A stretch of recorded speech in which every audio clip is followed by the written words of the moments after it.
The debate surrounding return to office is intensifying, with management and employees locked in a massive tug-of-war.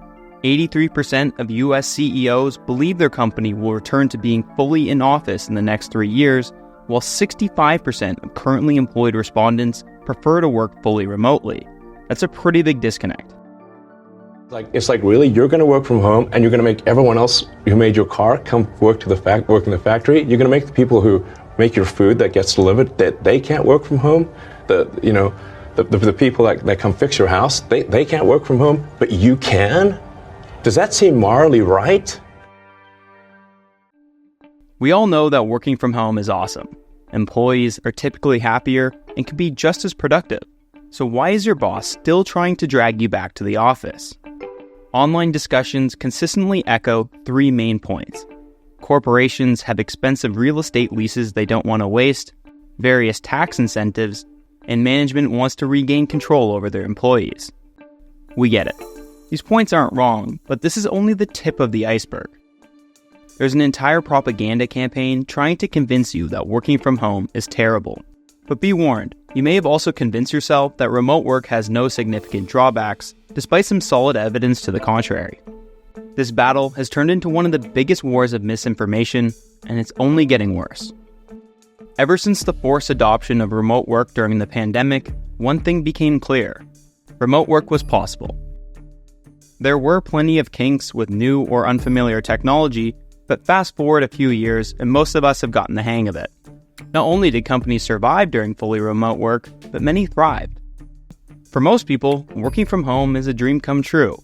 Pajamas all day, no commute, flexibility on where to live, no boss harassing you at your desk, and more family time. Obviously, anything this good for employees will have executives trying to stop it. Corporate leaders, special interests, and media outlets have launched a relentless propaganda campaign against remote working. Here's what remote workers will apparently look like by the year 2100, according to a study by the totally impartial source, Furniture at Work, a company whose entire business model depends on office furniture sales. There's countless more examples of suspicious opinion pieces about the power of proximity, earning the commute, comparing remote work to bad dating app experiences, and claims that working from home somehow ages you faster. These are obviously ridiculous, but there's one argument that draws the most controversy: productivity. Though even here, the science isn't as clear as you may think. There's often little point in citing studies on remote work productivity. The methodology varies wildly, and there's no agreed upon metrics. For every study supporting remote work, your manager can find another one opposing it. Most articles found online cherry-pick the studies that support their argument while ignoring glaring issues and limitations. Many pro-remote work productivity studies are just self-reported employee surveys. Critics point out that this data is subjective. Lazy employees have zero incentive to admit they're slacking off, and many don't even realize that they're being less productive. Why would anyone self-report something that could get them dragged back into the office? On the other hand, when managers point to studies showing remote workers are less productive, that's equally problematic. These studies often analyze completely unrelated roles and industries. What works for a call center won't necessarily apply to software development. You'll also see research from biased sources everywhere. Commercial real estate firms conveniently finding that offices are essential, or tech companies that happen to sell remote work software discovering the opposite. Regardless, productivity isn't the only metric that matters anyways, as most jobs require problem-solving, creativity, and collaboration too. Maybe that's why in the most recent wave of companies demanding their employees return 5 days a week to an office, CEOs like Andy Jassy instead talk about the mystical power of water coolers.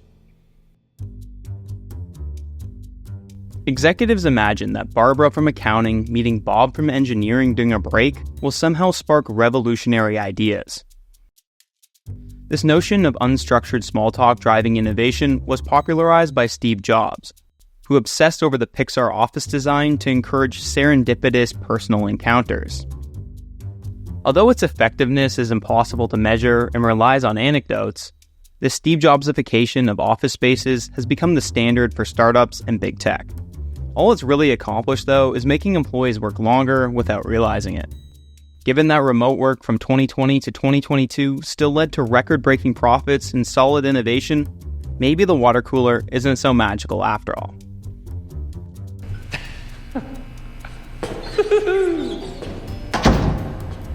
It's very white.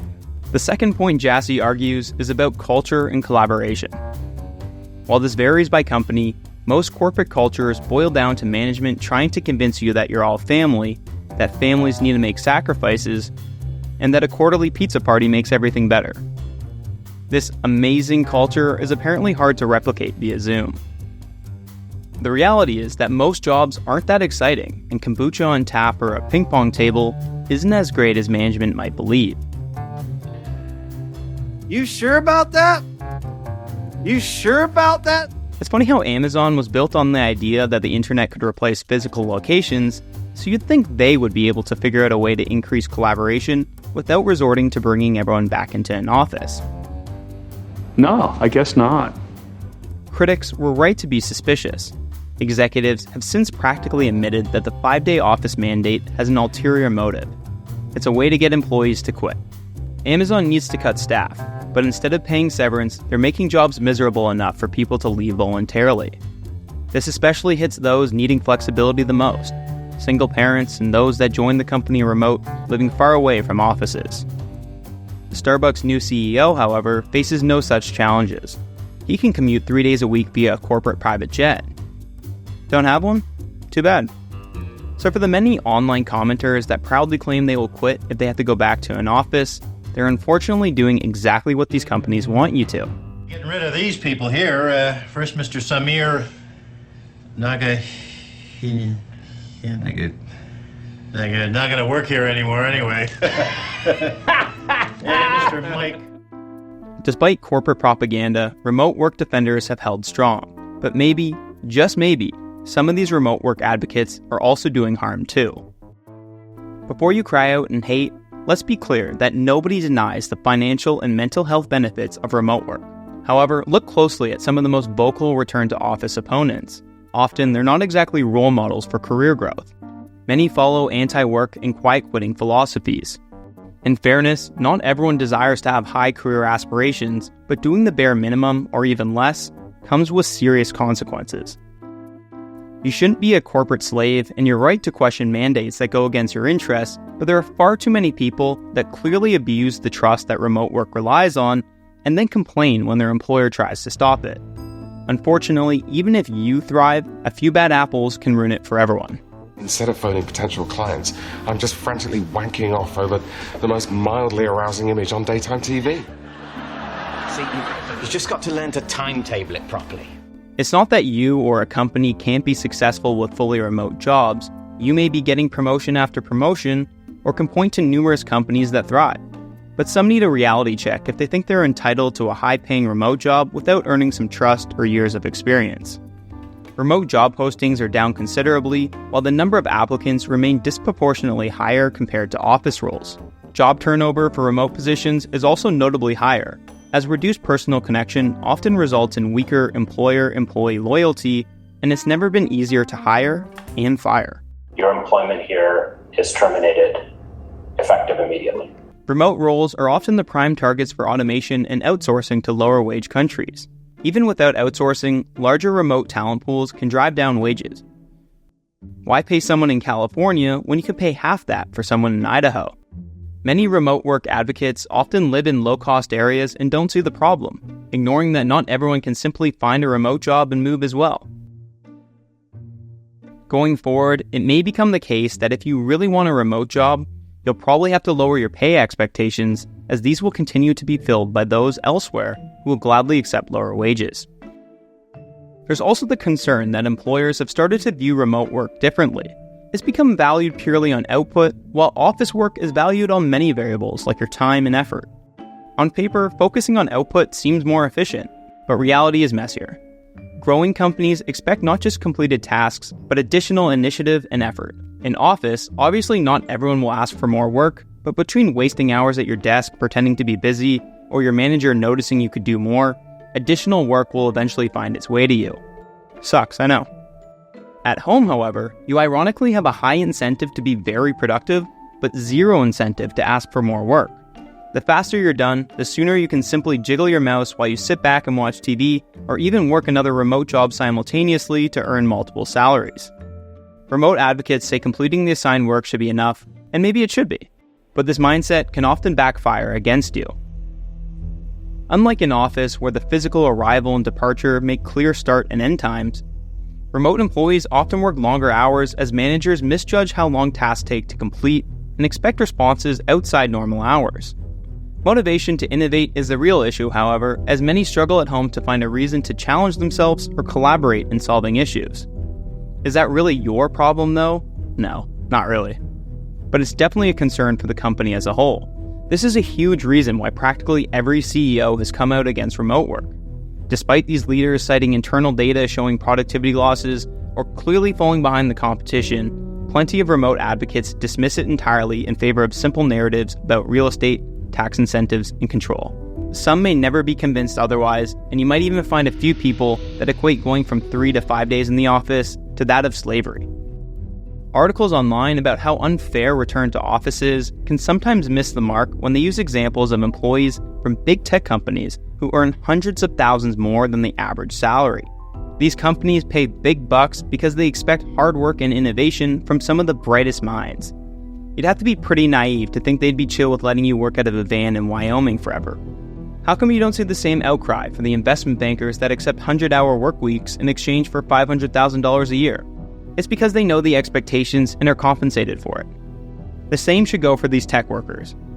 Of course, it's bullshit if you were hired remotely and now all of a sudden you have to come in, but for everyone else, this was the norm of every job prior to 2020, and remote was a temporary necessity, so this should hardly come as a surprise. However, for average jobs paying average salaries, fighting return to office mandates makes a lot more sense. These roles aren't expecting huge innovation and are content with the status quo. Realistically, these companies are the ones most likely in favor of roles remaining remote anyways, whether for cost savings, potential productivity gains, or the overall employee well-being. It's a shame that the media has directed its focus not on these average jobs, but instead on a select minority of overpaid tech workers that make the entire fight against returning to office seem like everyone is an entitled crybaby. What was the reason? I had a reason. What was the reason? I had a reason. What was the reason? I just explained the reason. What was the reason? I don't need to explain myself to you. And What was the reason? It's amazing how this entire debate has become a giant mess. Remote advocates dismiss how remote environments can encourage some people to do only the minimum amount necessary and don't recognize how serious of a problem that is. Instead, they're shocked when employers respond to abused trust with return-to-office mandates, surveillance tools, and layoffs. Meanwhile, executives are delusional to think that offices alone will boost productivity despite cubicle chatter being just as distracting as background TV. Collaboration and creativity requires encouragement and passion from their employees.